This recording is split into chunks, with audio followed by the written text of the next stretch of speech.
नमस्कार. जरा विचार करा. एक देश जो नुकताच शेकडो वर्षांच्या गुलामगिरीतून स्वतंत्र झालाय, जिथे शेकडो भाषा बोलल्या जातात, हजारो जाती आहेत, वेगवेगळे धर्म आहेत. आता एवढ्या मोठ्या विविधतेने भरलेल्या देशासाठी एकच रूलबुक बनवणं किती मोठं चॅलेंज असेल, नाही का? तर आज आपण याच ऐतिहासिक प्रवासाची गोष्ट ऐकणार आहोत.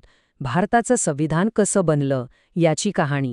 30 कोटींहून अधिक लोक आणि त्या सगळ्यांसाठी एकच नियमावली. हा प्रश्न फक्त मोठा नव्हता, तर तो भारताचं भविष्य ठरवणारा होता. आणि हे उत्तर शोधण्याची जबाबदारी आपल्या संविधान सभेवर होती.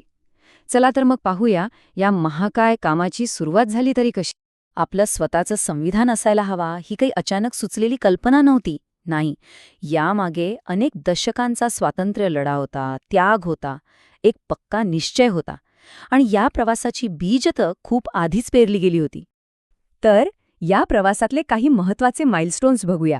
सगळ्यात आधी 1934 मध्ये एम.एन. रॉय यांनी ही कल्पना मांडली.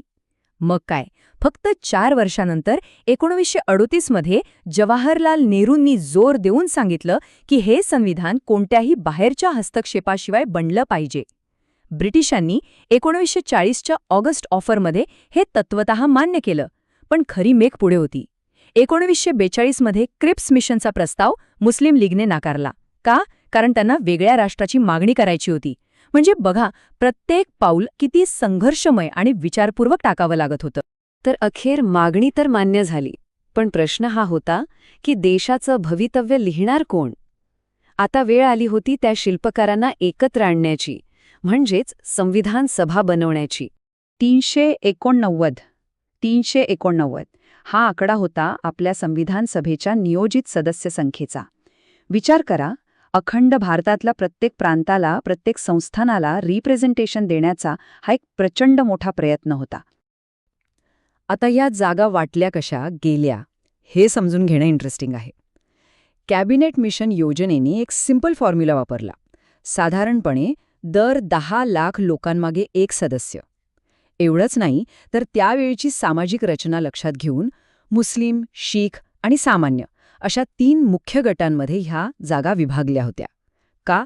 तर सगळ्यांना प्रतिनिधित्व मिळावं म्हणून. ह्या इनडायरेक्ट निवडणुकीत काँग्रेसला मोठे यश मिळालं, पण इथे एक ट्विस्ट होता. भारतातली जी अनेक संस्थाने होती ना, त्यांनी सुरुवातीला या सगळ्या प्रक्रियेपासून लांब राहण्यास पसंत केलं. याचा सरळ अर्थ काय?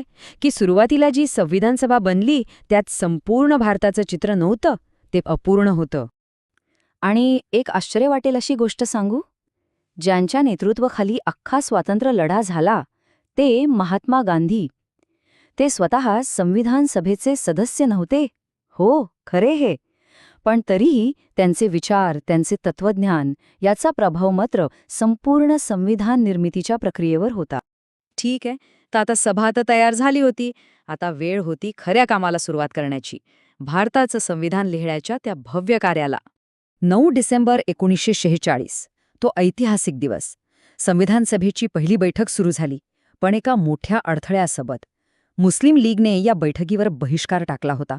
आणि याच पहिल्या बैठकीत सर्वात वयस्कर सदस्य म्हणून डॉक्टर सच्चिदानंद सिन्हा यांची तात्पुरते अध्यक्ष म्हणून निवड झाली. आणि मग पंडित नेहरूंनी जो उद्दिष्टांचा ठराव मांडला तो तर जणू काही आपल्या संविधानाचा आत्माच होता. स्वतंत्र भारत कसा असणार आहे, त्याची मूल्य काय असतील, याचा एक पूर्ण ब्लूप्रिंट होता तो. याच ठरावाचं रूपांतर पुढे आपल्या संविधानाच्या प्रस्तावनेत म्हणजे प्रिॲम्बलमध्ये झालं आणि त्याने संपूर्ण संविधान निर्मितीला एक पक्की दिशा दिली. भारताच्या फाळणीचा डायरेक्ट परिणाम संविधान सभेवर सुद्धा झाला. जे भाग पाकिस्तानमध्ये गेले तिथले सदस्य वेगळे झाले आणि त्यामुळे सभेची सदस्य संख्या 389 वरून थेट 299 वर आली. हा फक्त आकड्यांचा खेळ नव्हता, तर देशाचा बदललेला भूगोल आणि राजकारण याचं ते स्पष्ट प्रतिबिंब होतं. स्वातंत्र्य मिळाल्यानंतर तर संविधान सभा पूर्णपणे सार्वभौम म्हणजे सॉव्हरेन झाली. आता ती फक्त संविधान बनवणारी संस्था राहिली नाही, तर देशासाठी कायदे करणारी पहिली संसद म्हणूनही काम करू लागली. म्हणजे बघा, एकाच वेळी 2 कामं. डॉक्टर राजेंद्र प्रसाद यांच्या अध्यक्षतेखाली संविधान बनवण्याचं काम चालायचं आणि जी.व्ही. मावळंकर यांच्या अध्यक्षतेखाली कायदे मंडळाचं. अशी ही ड्युअल रोलची जबाबदारी पार पाडली जात होती. आता इतकं मोठं काम करायचं म्हणजे कामाची विभागणी तर करावीच लागणार, बरोबर? मग केंद्र सरकारचे अधिकार ठरवायला एक समिती, राज्यांसाठी दुसरी, मूलभूत हक्कांसाठी तिसरी अशा अनेक समित्या बनवल्या. पण ह्या सगळ्यांमध्ये सगळ्यात महत्त्वाची, सगळ्यात क्रुशल होती मसुदा समिती, म्हणजेच ड्राफ्टिंग कमिटी. कारण संविधानाचा फायनल ड्राफ्ट तयार करण्याची महाकाय जबाबदारी याच कमिटीवर होती. आणि या मसुदा समितीचे अध्यक्ष म्हणून आंबेडकरांनी जे काम केलं ते अतुलनीय होतं. खरंच, त्यांचं ज्ञान, त्यांची दूरदृष्टी आणि त्यांची प्रचंड मेहनत याचमुळे भारताला एक मजबूत आणि सगळ्यांना सोबत घेऊन जाणारं संविधान मिळालं. तर अनेक वर्षांची चर्चा, वादविवाद, मेहनत या सगळ्यांनंतर आता वेळ आली होती ह्या सगळ्याला एका फायनल लीगल डॉक्युमेंटचं स्वरूप देण्याची. संविधानाचा मसुदा फायनल करण्यासाठी एक खूपच स्ट्रिक्ट प्रोसेस वापरली गेली. 3 वाचनं झाली. त्यातलं जे दुसरं वाचन होतं ना, त्यात तर प्रत्येक कलमावर, प्रत्येक क्लॉजवर अक्षरशः कीज पाडला गेला. कशासाठी? तर एकही चूक राहता कामा नये आणि यातूनच आपल्या संविधानाची अचूकता आणि मजबूती दिसून येते. आणि तो ऐतिहासिक दिवस उजाडला. 26 नोव्हेंबर 1949. याच दिवशी संविधान सभेने भारताचं संविधान स्वीकारलं आणि त्यावर सह्या केल्या. हाच तो दिवस जो आपण आज संविधान दिन म्हणून साजरा करतो. पण इथे एक गोष्ट लक्षात घ्या. संविधान स्वीकारलं गेलं 26 नोव्हेंबर 1949ला. पण ते पूर्णपणे लागू झालं 26 जानेवारी 1950 पासून. नागरिकत्व, निवडणुका यासारखे काही महत्त्वाचे कायदे लगेच लागू झाले होते. पण आपला देश पूर्णपणे प्रजासत्ताक बनला तो 26 जानेवारीला. या 2 तारखांमधला फरक महत्त्वाचा आहे. आता प्रश्न येतो की 26 जानेवारीच का? तर या तारखेमागे एक भारी ऐतिहासिक कारण आहे. 1930 साली लाहोरच्या अधिवेशनात काँग्रेसनं 26 जानेवारी हा दिवस पूर्ण स्वराज्य दिन म्हणून साजरा करायचं ठरवलं होतं.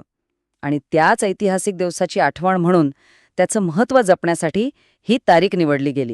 आता काही आकडे बघूया, म्हणजे या कामाची भव्यता लक्षात येईल. हे सगळं काम पूर्ण व्हायला किती वेळ लागला असेल? तब्बल 2 वर्ष, 11 महिने आणि 18 दिवस. आणि खर्च? त्या काळात या संपूर्ण प्रक्रियेसाठी खर्च आला होता जवळपास 64 लाख रुपये. विचार करा, त्यावेळेचे 64 लाख. या आकड्यांव्यतिरिक्त काही फॅसिनेटिंग फॅक्ट्स पण आहेत. जसं की संविधान सभेचं बोधचिन्ह होतं हत्ती, ताकद आणि स्थैर्याचं प्रतीक. आणि एक सगळ्यात सुंदर गोष्ट म्हणजे आपलं मूळ संविधान छापलेलं नाहीये, तर ते प्रेम बिहारी नारायण रायजादा यांनी त्यांच्या सुंदर हस्ताक्षरात लिहिलेली एक अप्रतिम कलाकृती आहे. विचार करा. आणि जाता जाता एक विचार करायला लावणारा प्रश्न. आपलं संविधान जगातलं सगळ्यात मोठं लिखित संविधान आहे. मग आपल्या संविधान निर्मात्यांनी प्रत्येक गोष्ट इतक्या डिटेलमध्ये का लिहिली असेल?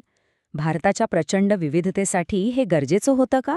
की ही गोष्ट भविष्यातल्या पिढ्यांसाठी एक आव्हान आहे? विचार करण्यासारखी गोष्ट आहे, नाही का?